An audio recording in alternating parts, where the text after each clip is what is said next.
you get it? Is it on? Hello there. Welcome to another episode of Taking Over the World. with Okay, boss. Tanner. What's up, buddy? Me and me go. None? What are you doing? I'm hanging out. Listen, I was just walking down the hallway. People always like TGIF, right? Thank Right. goodness it's Friday. Right. I'll tell you what.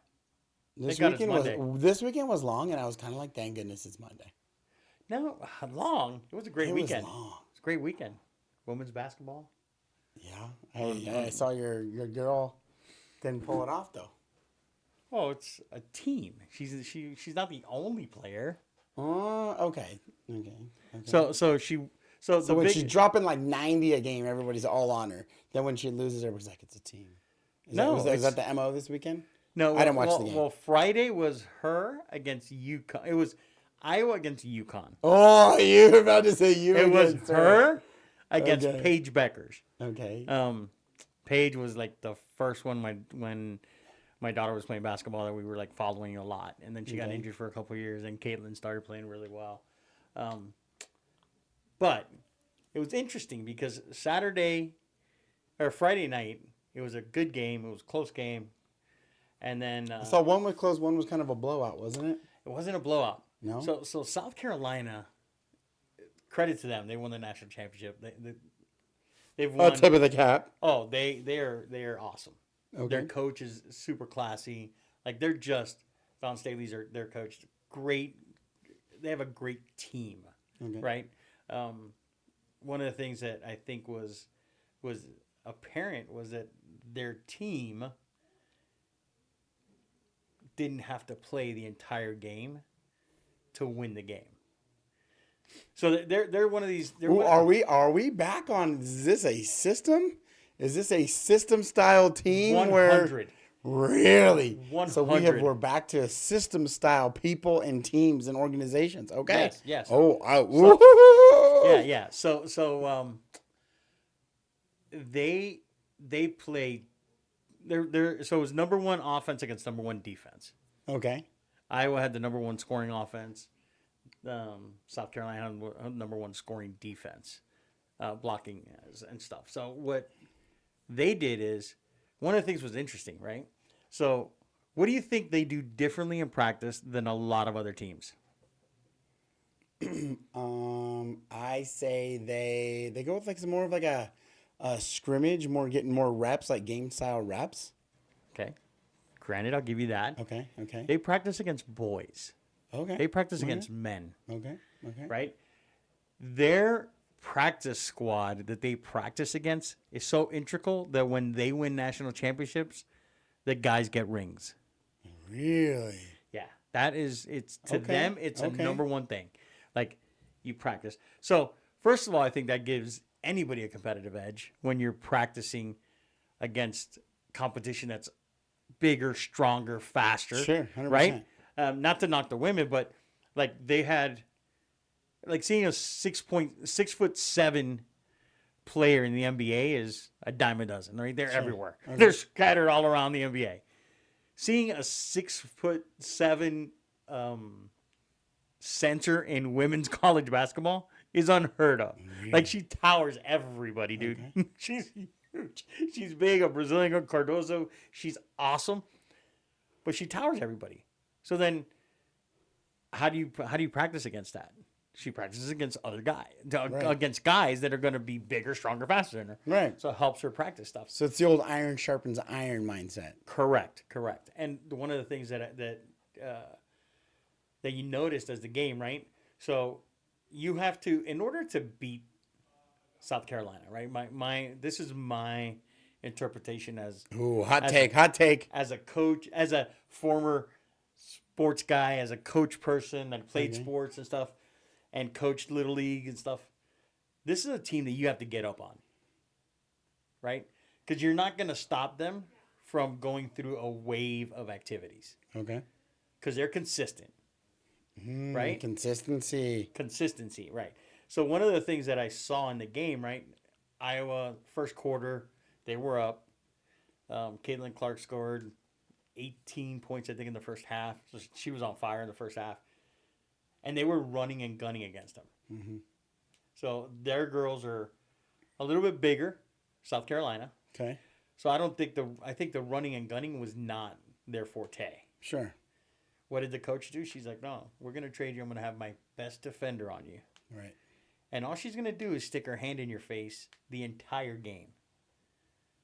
Whether she blocks a shot or not is irrelevant. She's just going to have her hand in your face so you cannot see the basket clear. And it worked.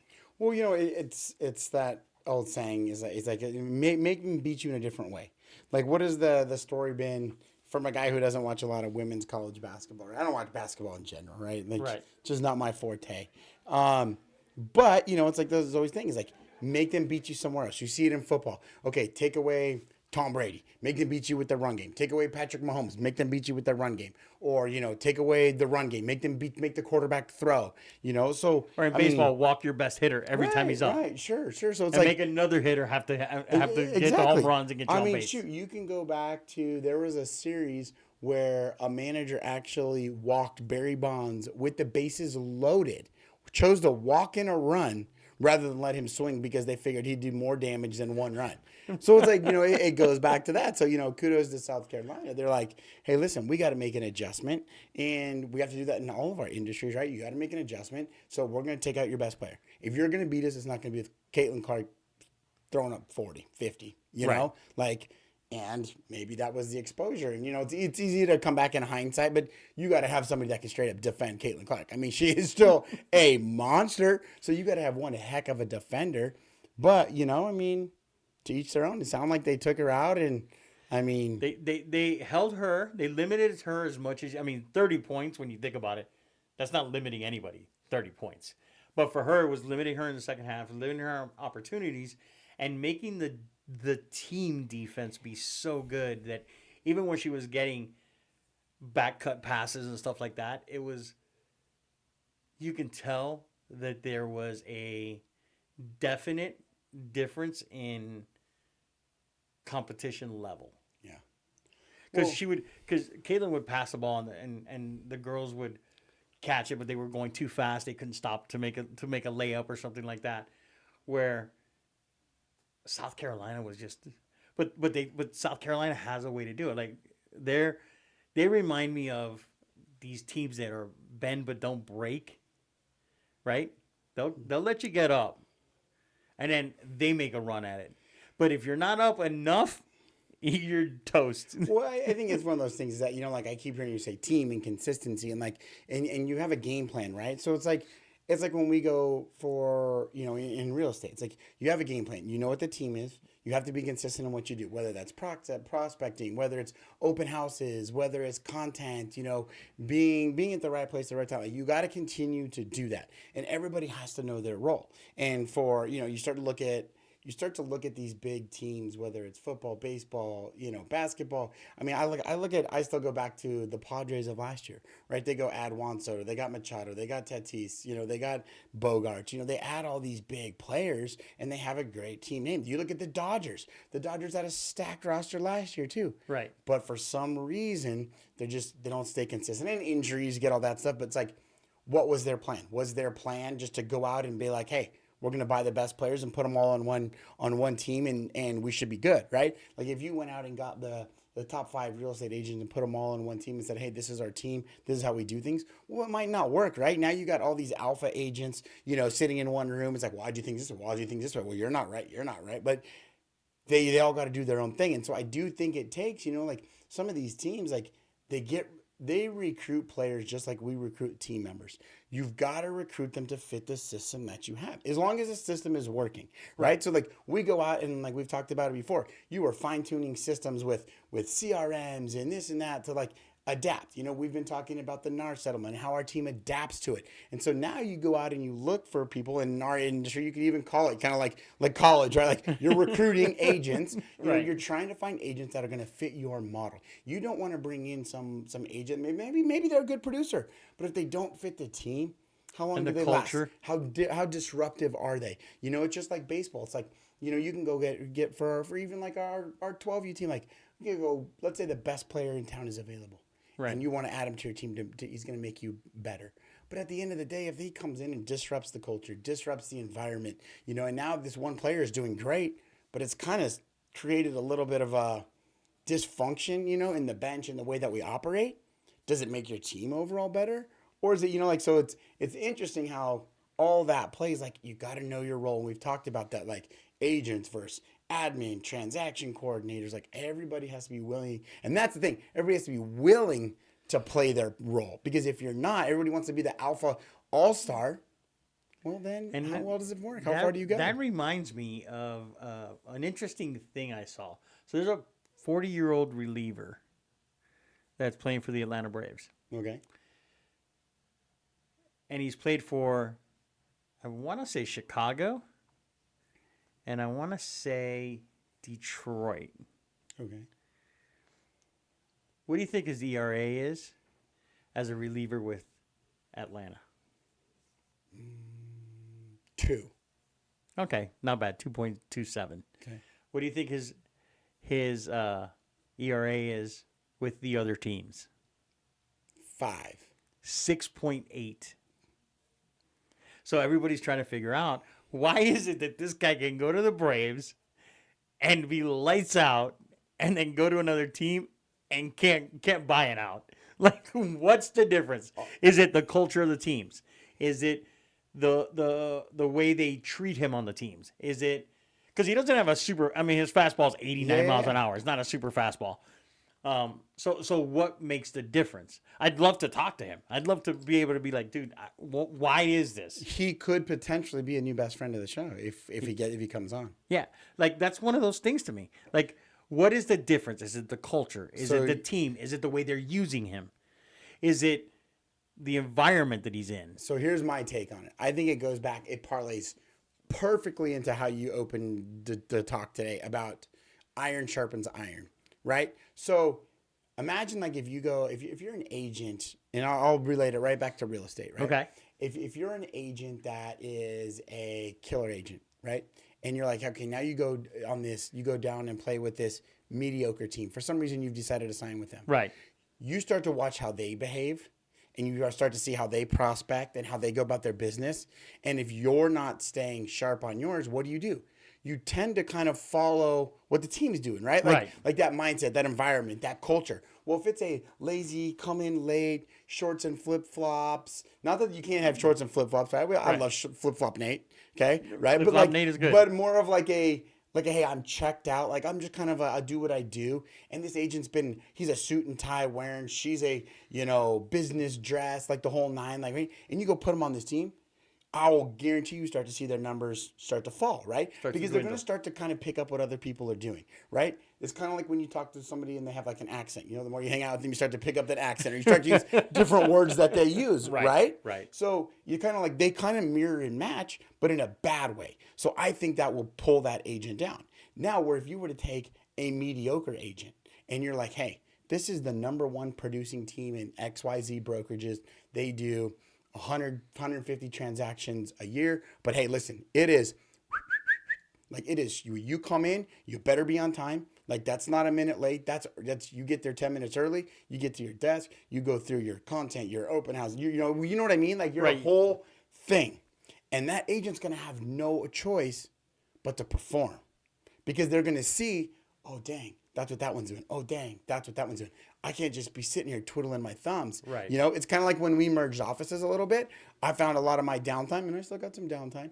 But it's like I was more cautious of it. I was like, God damn, Ed's over there taking another $1 million listing. Ed's over there closing 2 more deals. Like, right? You feel that pressure to want to up your game. So I think that's what you see here, and that agent will naturally produce more. I think they will, because they will mirror and match, but in a positive way. So you start talking about Detroit. Not really known for being a great baseball team in the last recent years. Chicago, not really a winning atmosphere, culture lately. You go to the Braves.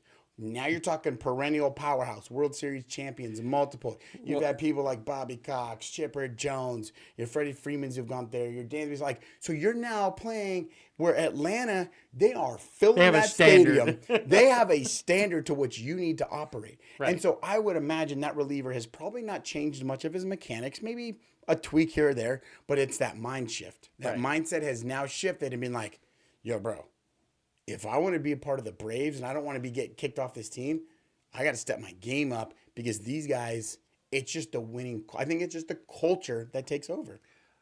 And I totally agree with you. And one of the things that we always talk about here is ego and people that love to stroke their own ego. And definitely you and I are not on that boat. Right. Like, we don't do Right. that. But I do want to mention our team has done a fantastic job this year. Yeah. Right? Yeah. We've done a really good job. We've been number one. We ran out of the gates. I don't even Yeah. think we walked out of the gates. Yeah. We, 4.5 months into the year, and we're holding the number one spot in the office. right. And funny, we talk about culture and competitiveness. So shout out to Willow Manor, to Zach Walkerlieb for actually coming at us on Friday. Yeah. Right? Yeah. Friendly. It wasn't nothing negative. I mean, he's Yeah. a good friend of ours, and we joke around. No, they're awesome. But he came up and he's like, "Hey, we're catching you." And I was like, "What are you like? Why?" He's like, "Oh no, we're coming after you." And he actually went back to his office to verify where his numbers were, and then came up and told me, "Hey, we're going to be closing by May X dollars." So, and I'm like, "I got to get on this." And I even told you, I'm like, "Hey, we got to get on this because they're coming in hot. They want to take over the first spot." Right. So that's, I think, more of your iron sharpens iron. Right. Right. They're used to being in first place because they're really good. They're a really good team. They do a lot of transactions. They do luxury real estate at a high level. That's what they do, and they're very connected, right? We just plug along and kind of do our thing, and we're a little more laid back. Right. But we've been number one, and I'm like, okay, I kind of like this, Get that complacency. right? And then he coming in hot last week, and I'm like, oh, well, hold on now. Now he wants to turn this into a game and figure out who's gonna win. So I think it's that thing. It's the culture. The iron sharpens iron. We're not like, oh, I don't want to talk to you. I'm not going to share information with you. Sure. I'm not going to. It's more of a, hey, what are you going to do? Like, what are you going to do if we come for you? But here's the whole thing: is that like, so it's almost like a collaborative competition, right? Because like we could easily just sit up there and be like, oh yeah, look at all. Well, it's okay if Willow Manor comes up and passes us because we're still ahead of like 8 other teams, every other team in the office, right? Right. Like, look at that team's only done that, right? Right. So there's that culture, right? So you go back to that baseball, Detroit, Chicago. It's okay. We won a few games, but we're still above. If we can stay number 2, we're good. We're still above the city. We're still above where the city thinks we should be. So it's fine, right? But it's like, and that's where the difference takes place. That's the difference in your South Carolina basketballs. That's why you see Alabama continue to be towards the top every year of football, right? Right. Like they change over. They're obviously going to change coaches, things like that. But like, I remember for a while, like Clemson was right there, right? But what happened? They kind of disappeared. They and got Alabama, complacent. And Alabama stayed, right? You see those. Now Georgia came up. Right. So now, exactly. You see now Georgia every year, right at the top. Yes, they get good players, but they're getting good players and they're competing at that level because they stay consistent. They stay focused on their culture. And I'll guarantee you, like, as new players come in every year, they're getting players that fit their culture and fit, like, yes, they're getting 5-star recruits and stuff like that, but they're like, listen, this is how we play here. And those guys are also being like, there's kids that are coming like, yeah, no, that makes sense. You're Alabama. I will tweak this. I will do this, right? Right. And so when you look at that, I think is that the people that, when you accept that challenge like that, that'd be like, okay, listen, we know they're good people down there, right? And I think they brought some new energy to kind of us and down there because it was kind of quiet on that row, and there's always games and pranks. And by the row, you mean the office row, like that? Office Yeah, row, yeah. Right? Like that's deadly corner for like 7 offices coming down, right? But it's like some people would shy away from that, and they'd be like, oh well, yeah, well of course you would, you're normally up there, right? Right. But for us, it's like, okay, well. Now we're one of those teams that have moving up, and now we're like, we're going to establish ourselves here. Correct. We may not be Alabama every year, we may not be Georgia every year, but we're going to be one of them, Right. right? Like we're going to compete to be in that top spot. Right. Okay, you might get us this year, we might get you this year, but it's not going to be for, lack of us getting out there and doing that. Where I think a lot of people will be like, they're good with the status quo. It's Right. it's like, hey, listen, I can pay my bills. I'm good. I don't need any more than that. I'm fine. And you have those people, but then you got people that like, I want to get to the next level. Right. And one of the things that I truly appreciate in this competitive environment, right? Nobody says that it's competitive, right? Nobody uses the excuse, well, they have 5-star recruits, Right. or they're a better team, or they're this, right? So they didn't come up to us on Friday and be like, "Hey, we're going to catch you, but you do commercial real estate, so we don't know Right. if we Right. can catch you." Right. Like that wasn't a thing. It was like, "We're Right. going to catch you, period." Right. Right. Right? And then my response to them is, "Oh, I always hear people say, "Hey, but you do commercial," which is an excuse or a reason not to catch us, right? Because, oh, I do commercial. Well, yeah, granted, I do commercial. That's what I do. They happen to do luxury at a high level. Right. So for them, a $1.6 million listing or $1.6 million closing is not out of this world. It's not Right. unheard of. It's actually pretty common with them. So when I do a $5 million commercial project or $1 million commercial project, it's just trying to keep up with their $1.6 million residential stuff. 100%. But I love the fact that they're not finding excuses of why they can't beat us. It's irrelevant to them. Their thing is now we need to close. If we got to catch up to you and you're doing commercial and you do one large deal, well, then it's going to take us 5 deals or 10 deals to catch up to you. But we don't care. We're going to do the 10 deals. And I think that's what's keeping now. What did I tell you on Friday? I'm like, dude, we need to get on it because Yeah. these guys are coming in hot. Well, and the thing too is that like commercial also takes a lot longer. A lot longer. So I mean, you may get that one big deal, 5, 6, 7, 8, 9 million, $10 million, but it might be 6 months, 12 months, 18 months in the making too. Right, So- right. But yeah, and I mean, it goes back to iron sharpens iron. Winners, winners get out and compete, losers make excuses kind of deal. And like you said, like Right. they could have broken down, well, look, let's compare residential to residential. Like how many times have you found something like you could go to any game, any industry and find a stat that you're better at somebody at. Right. Well, let's look at how many under 500 houses you sold. How about that? like what? Why? Like you're like, well, let's look at how many blah. Like it's like Right. people that don't want to compete, that want to shy away from this and don't want to get better, they'll find a reason why what they're doing now is acceptable and they'll justify it. Right. And and I think that's a lot of the problem is that people failing to adapt, like again, you go back to the settlement that, that came down, like there's people that are going to refuse to adapt. Like, wow, you know what? I don't do any business now because of this settlement. Man, you did one transaction in the last 16 months. That wasn't the problem. like the pitchers that got rid of like the sticky substance they could use on the ball. Well, we got rid of that. I can't throw hard anymore. Man, you threw 80 before. You weren't throwing 95 with it, Hitters, like, well, I went here and now I can't hit it as far. You don't hit as many home runs. Yeah, I hit one before. It's like everybody will always find an excuse of why it isn't their fault. Right. Just take it on the chin and move on for it. Like I was having a talk with my coach this morning, and he's like, "You're really good at acknowledging areas where you can make." So I am really good at finding areas that I think myself, especially, I can fill gaps and be better at. But that's only half the battle. If you don't Execute. fix those, right? That's like sitting in a rowboat and be like, yeah, there's a hole there, there's a hole there, there's a hole there. That's why it's flooding. Well, if you just watch it, man, you're going to continue to, your boat's going under, right? Right. So it's like, it's taking that next step. It's like, okay, yes, I understand my batting average is this, my free throw percentage is this, whatever it is. It's like, but how do you fix it to make it work? And like you were telling me before, South Carolina, you had a star in Caitlin Clark. Like obviously she's, my opinion of what I know, she'll be the first round pick, the first overall pick. She's going to go on to have an amazing career, I'm sure. Right. But South Carolina's style was, we don't need one superstar. We need 8, 9 girls that can rotate through. We don't need them to play, what, you said like 30 minutes a game. Right. We need them to play 15, 16, 18 minutes a game. They rotated. They stayed fresh. So they were able to use that as a whole. And at the end of the day, you look at whether their points came from 3 points, in the paint, free throws, whatever, just like residential versus commercial versus luxury versus this. At the end of the day, the score is what the score is. South Carolina won. Exactly. Nobody cares. Like you could have went down there and be like, well, as an individual, Caitlin Clark led the game in points scored. Okay. Congratulations, you got second place. Right? Like, and there's no knock on Caitlin Clark, but you know what I mean? Like, there's always somebody that's going to be able to twist it and be like, well, we had the most assists. Oh, okay, great. You got second place. Congratulations. Right. Like, do you want to keep finding stats to justify your results?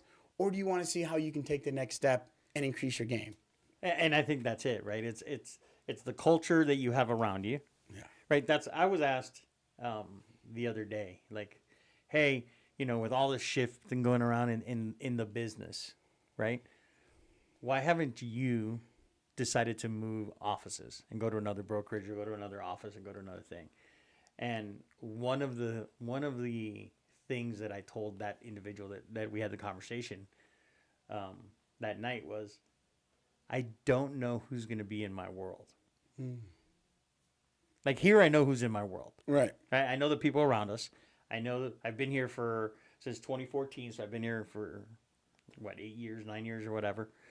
And I know who's here, right? So I can take a day where I'm going to choose to F around, and I know who I can go to F around with, right? And then mess around and relax and have a chill day. But I know who I want to be around when I want to step it up a notch. Right. When I want to get better at my craft, when I want to get better. I know who I can go into their office, whether it's Willow Manor, whether it's Keys Realty, like whoever it is, and walk into them and say, hey, I have a question. What do you guys do when this comes up? What's your scenario? And I think that helps us, right? Where if we went somewhere else, now we got to spend time figuring that stuff out. And I don't want to figure that out. That's that's like screwing with your whole foundation again. Like that's like with the Pac-12 breakup, right? Like they broke up because they didn't feel they had the right competition level around them. Some of the schools, whether it's right or wrong, but some of the schools that went to the Big Ten, some of the schools that went to the SEC from other divisions, right? They're like, we want a shot at the national championship, which I give it credit, right? Because they're saying, well, Pac-12 is not looked at the same level as the SEC or the Big Ten. Like those are the two big groups. So how do we get in that world? Because iron sharpens iron. How do I get there so I become better and the competition is better? And I may go in there and I may blow it for the first 3-4 years, but we're going to get better. Sure. Just because of who we play. Right? And how do we get better at it? And how do we go, rather than shy away from the competition and say, hey, you know what? Let's go to a mid-major, like a Mountain West, right? Because, I mean, let's be honest. If SC goes into Mountain West, are they ever losing that division? No. Are they ever going to lose that division in any sport? Period. Right. But to your point, the quality of their program deteriorates because, again, you go mirror match. Not to say that Mountain West is a garbage conference. It's just not as big. You don't see as many 5-star recruits going to play, like, say, football in those divisions, like. And you don't see schools with an admission rate of students that are in the 80,000, right? Right. You see people with, 25, 30,000 people in their school, where you go into the Big Ten, you go to the big house, there's 100,000 students there. Well, let's not also remember, the Mountain West doesn't have the money. Right. The Pac-12 didn't have the money. Right. Right. And ultimately, I think some greed led to that decision too, where they said, listen, the Pac-12 is not getting any stronger. Right. The national championships are coming from over here.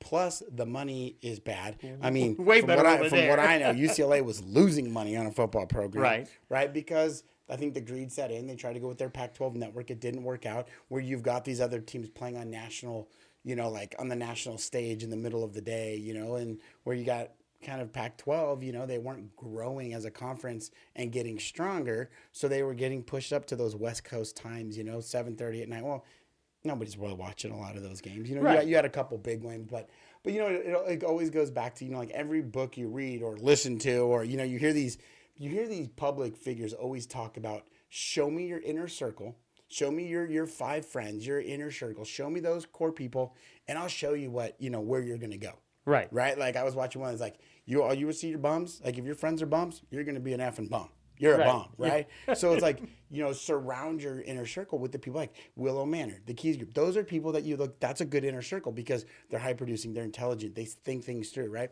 You don't want to go out and be like, oh, let's go hang out with those guys down there, right? SC didn't want to be like, hey, let's go hang out with the Fresno State. Let's go hang out with Sacramento State. Like, right. Again, no offense to any of those schools or programs, whatever, but SC wants to hang out with Georgia, Alabama, Michigan. Texas, Michigan, right? Ohio State. So at some point, you have to understand, it's like, listen, like you said, you might have to take your lumps and you might be a small fish for a while. But if you want to go play with the big dogs, you got to surround yourself with the big dogs. Right. You know, or else, yeah, go play in the Mountain West. Congratulations. Here's, we talk about it in travel ball all the time. Here's your ring. You want to be a majors club team and go play AA ball and win and beat up on the teams that are AA teams? Great. Go ahead. Here's your $5 ring from Amazon. Congratulations. Post all about it, right? But like, is it Amazon or Alibaba? Probably. They're probably made in China or something. They probably get exported over by the boat. I don't know. But like, it's like our team, like lately we've struggled to win. But you can see them getting better because they're playing kids, man. There was a 12-year-old on the field the other day that was 6'2", 185, throwing 81 miles an hour. I'm like, I hope that kid doesn't ask me for my wallet because I'm about to give it to him, right? We saw his stats there, and I'm looking at him like, oh, no, those are legit stats. Those are not just program highlight stats. Right. But, our boys, their record didn't show well, but they're facing competition that's a lot better. That's going to make them a lot better down the road. And sometimes it does suck when you go on these losing streaks that you're like, oh, man, I keep losing to Alabama and Georgia and Michigan. What? You're playing Alabama, Georgia, and Michigan. Right. Who did you want to go play? Like the online community college of Southwestern Nevada, online District 4 of Tuesday? Like, you know what I mean? It's like, what do you want? You want at the end of the day to make yourself better. And those kids will get better. These people will get better. Agents will get better when they realize I need to surround myself by bigger and better talent. Right. I think that's the thing. And as you get, right, as you're moving up in the category of where you want to be and what you're doing, you also attract different talent now. Mm-hmm. Right? It's not the same as if you're not in a championship. If you're in championship pushes, you're going to get these people, these kids that are going to be, or in our case, agents that are like, hey, you know what? I want to do what they're doing because they're doing exciting stuff. Well, or even that furthermore, right? Like I was thinking about this today too, is that culture, right? Like we have a lot of fun when we come to work. That's what I'm like, thank God it's Monday, right? I don't mind coming to work on Monday. Like I think about this stuff. Like the weekend to me is awesome fun because it's sports and family and all that stuff. But so is the week, right? Like I don't really look at like days anymore. It's just like one ongoing just party. Yeah, like right? Like it's like you're in college again. Right. Well, I hope not. We're going downhill if we are. We're going to have to. But my whole point is that, like, I think the culture is what stands out to people, too. It's like, not only are we winning, but the culture is fun. We're having a good time. And I think when you have a good time, you're having success. Like, people look at that and be like, why are they so happy and doing good?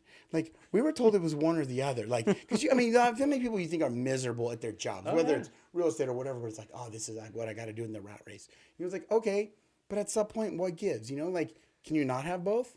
Why not? Yeah. And I know it's easier said than done, of course, but, But your culture has to be what you want it to be, right? Yes. And you can't have culture killers, and you can't have people that are going to be negative or bringing your culture down. You just need to be, you need to have the right mix of people in your culture. And then not only that, the people that you associate with, like you said, right? Like the other teams we associate with, we don't necessarily associate with other people that their culture sucks. Right. Their culture's fun, right? Their culture's fun. They're competitive. They want to be number one. They want to come at us. And it keeps your team enthused. It keeps your team going. It keeps you guys going. Like it keeps everybody in a level where you want to compete to be number one. Yeah. And that's all I want to be. I just want to be number one all the time, every day. I want to be number one all day, every day. Every day. There's worse goals to have. Exactly. All right, buddy. So now it's time to get to work. We got a prospect today. All right. We're going to start looking for deals. So if you're out there and you're thinking about buying, we're good. This is our commercial. If you're thinking about buying, selling, or investing in real estate, give us a call. All right, well, I guess we do get to work. Get those guys. Let's get this. Let's get them. Protect our lead. Yep. We got to do it.